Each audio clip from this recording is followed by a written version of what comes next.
Monica Crowley live from MSNBC World Headquarters, and Ron Reagan live from MSNBC.com headquarters in Seattle.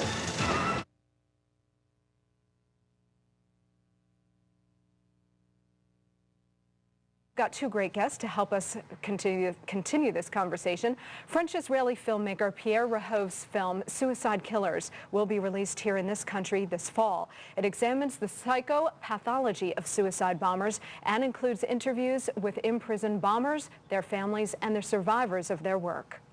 And Andrew Cochran is the founder and editor of the Counterterrorism blog. Andrew's with us from Washington. Welcome to you both, gentlemen. And Pierre, let me start with you, because you've studied these people, you've studied their psychology. What do you imagine these folks, these suicide bombers, thought their justification for this extreme act was, and what did they think they could achieve? Well, I spent a lot of time with 4 suicide bombers, potential suicide bombers in Israeli jails, and I spent all this time looking straight at their eyes and trying to understand what is beyond that. All of those suicide bombers, potential suicide bombers, were kids, and they just look like normal people, which is the most frightening part of the entire deal.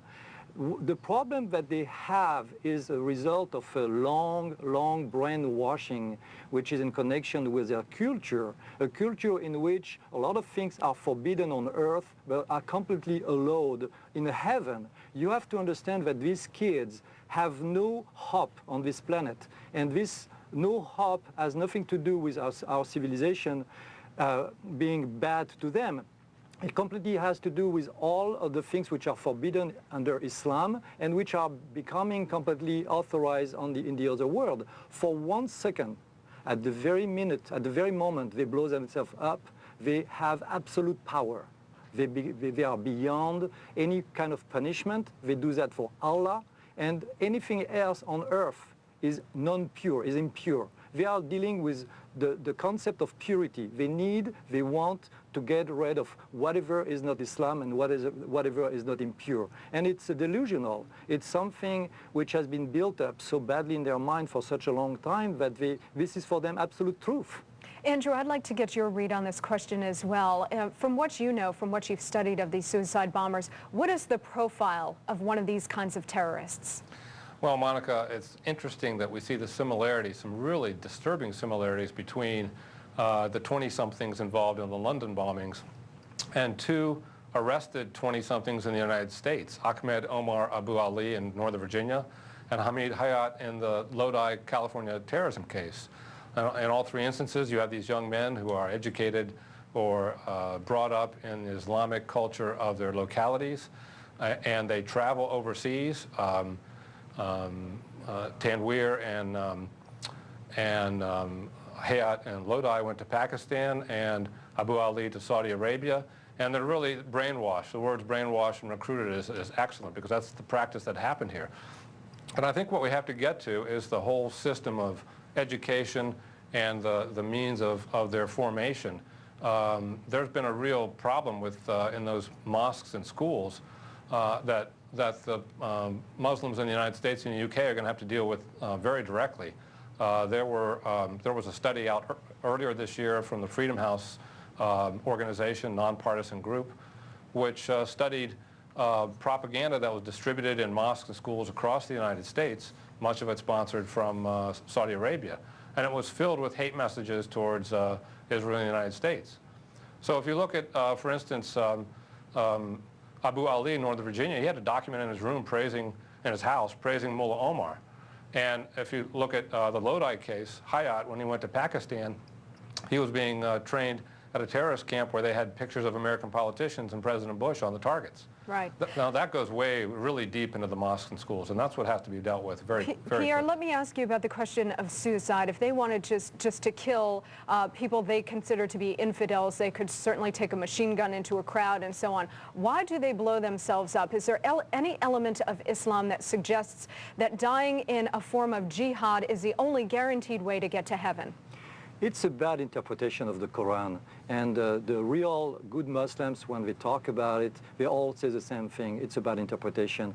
The thing is, they have been built into becoming this smart bomb, which is a stupid bomb at the same time, just a platform. They only hope for them in order to have what they would need to have on this earth to feel good. The only hope for them is to kill themselves up and go to this extreme act. You have to understand that sex is central to understand the psychopathology of suicide bombers, because most of them, and all the ones I talked to when I was in Israeli jails, really believe strongly that as soon as they die, they will end up in heaven with 72 virgins, lakes of wine, and everything which is forbidden on earth will become allowed on the afterlife. And this notion of the afterlife is so powerful that the temporary existence that they are living, like we are living, has absolutely no value to them. Pierre, let me stay with you on the idea of recruiting. I mean, it's not human, it's not natural for human beings to want to commit suicide, and for somebody to convince somebody, even a young person, to do this sort of thing, must take a fair amount of time. What is the process of brainwashing that goes on here? They are being trained, first of all. I mean, I know especially the ones who are being trained by the Hamas and the Islamic Jihad in the territories. You have to understand that the level of poverty which is there is so high and has nothing to do with Israel, but with the way people live under these Islamic rules. That, for instance, if a kid would want to get married one day, he needs to have a lot of money in order to buy the woman from another family. So they know that these kids have no other hope, and they have little groups waiting for the kids to come. It's not like they are recruiting. The kids there know where to go to. And the funny thing about it, one of the guys that I interviewed in jail, his name is Jihad Hassan al-Sabah, said to me, I went to the chief of the Hamas there, and I said, I want to get married. Meaning, I want to get married with the 72 virgins, I want to get married with God. And that's the first step. After that, it goes very fast. They ask a few questions. The first question being, do you have a love affair? Do you have something that you are very unhappy with? Is it a question of money? If the kid is 100% ready to do it for God, and this has nothing to do with material problems, then he's recruited. And he can be 16 years old, 17 years old, 18, 20. All of the potential suicide bombers that I saw were between 16 and 20. This is the scariest part of the whole deal. All right, gentlemen, please stand by. A lot more questions on the subject on the other side. And with more and more Muslims training themselves to kill, some are asking why terrorist leaders like Osama bin Laden and Saddam Hussein always seem to avoid suicide. That question and more coming straight up. And remember, we want you to join in. Just go to our website at connected.msnbc.com. Stick around. Connected Coast to Coast is brought to you by Verizon. We never stop working for you.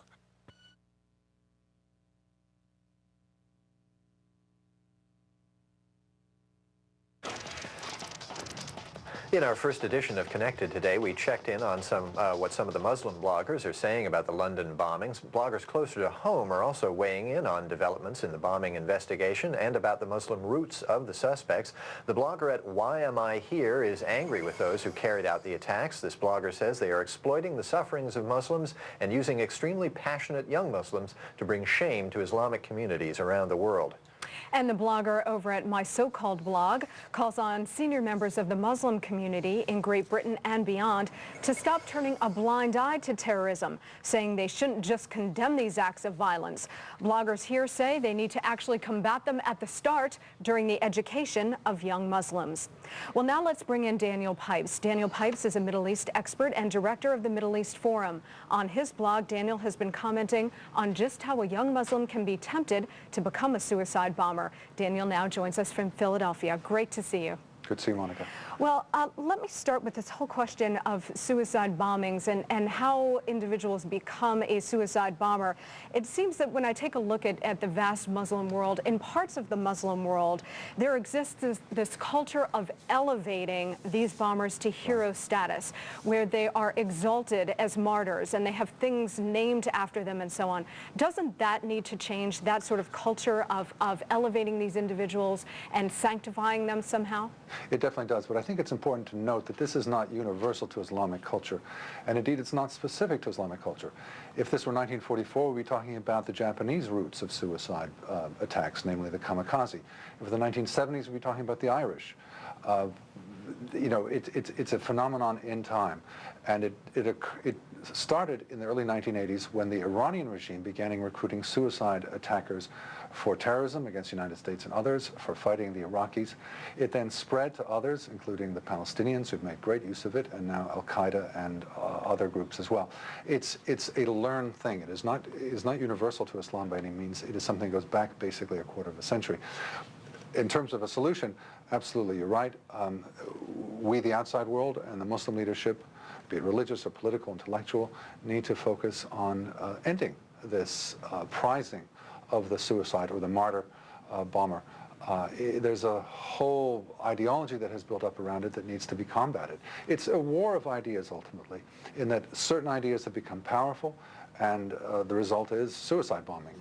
From the outside, we need to push for Muslim leaders to combat those ideas and establish some saner, more humane principles once again in Islam. Andrew Cochran, we've heard a lot about madrasas and mosques in the Middle East and Pakistan preaching violence. Any evidence that the same sort of thing is happening in London or even here? Well, we had the case, those are the probes, the links that are being probed right now are the cases, the links to the madrasas in Pakistan with the London bombers. And again, we have the Lodi case where a number of people from Lodi, the Lodi area, were educated at a mosque, and an imam at the mosque had urged Pakistanis to fight Americans in Afghanistan after 9/11. And they were going over to a terrorist training camp. There's a famous seminary over there that's well known as the beachhead for the Taliban, and it's a madrasa. So that is a key point. And I think that's going to be a key point of contention with Pakistani-U.S. relations in the future, is whether the Pakistani government has been able to really crack down on the madrasas and the mosques there. But it's important to emphasize that it exists in the United States as well, and in Canada. That's true. As well as in Europe. I mean, there are examples of 4 schools in the Washington, D.C. area alone where suicide bombing type of materials have been found. Pierre, let me turn to you. Terrorist leaders like Osama bin Laden and Yasser Arafat send others to blow themselves up and kill innocent people, and yet you don't see them offering to do the same thing. In fact, Saddam Hussein, when he was cornered by American troops, didn't kill himself. What's that about? Well, first of all, they are the leaders. They are the closest thing to God. When you think about this population looking at their leaders, of course, the leaders themselves, Yasser Arafat, Osama bin Laden, or whoever, is never going to blow himself up or even send his own children. They are very, very close to holiness. The thing is, and this is one of the scariest things I've had to deal with, and when I was making my film, is that the families of the suicide bombers themselves, which is a little bit different from the families of the suicide bombers in the London case. Those families think that what their kids did is a very holy thing, and they participate to it. And I even talked to a mother who said to me, "Thanks God, my son is dead. He wanted to become a shaheed, and I thank the Hamas for having trained into being a shaheed." And the father after that said to me, "And I have 6 other children, and I taught them that this is the only way out of this life." So I understand that there's a pyramid of power. On the top of this pyramid, you have the leader who is taking all of the benefits, and he thinks of himself as somebody beyond all of his punishment potential and all that. And he's just the one who is giving orders. He doesn't want to do that for himself. He's the boss. Daniel Pipes, there are many examples in history of people who resist what they perceive to be injustice in a passive, non-violent way. Martin Luther King, of course, Mahatma Gandhi. Why don't you think we see more of that sort of thing in the Middle East, among the Palestinians or anybody else? Where is the Muslim Gandhi? Was the title of an article a few days ago that had quite an impact in the London Daily Telegraph. No, there is no Muslim Gandhi at this point. There is a civil war, basically, taking place in the Muslim world between the radicals, who we are taking so much note of in terms of terrorism and other aggressive activities, and the moderates. Now, the trouble is the moderates are hardly to be heard from.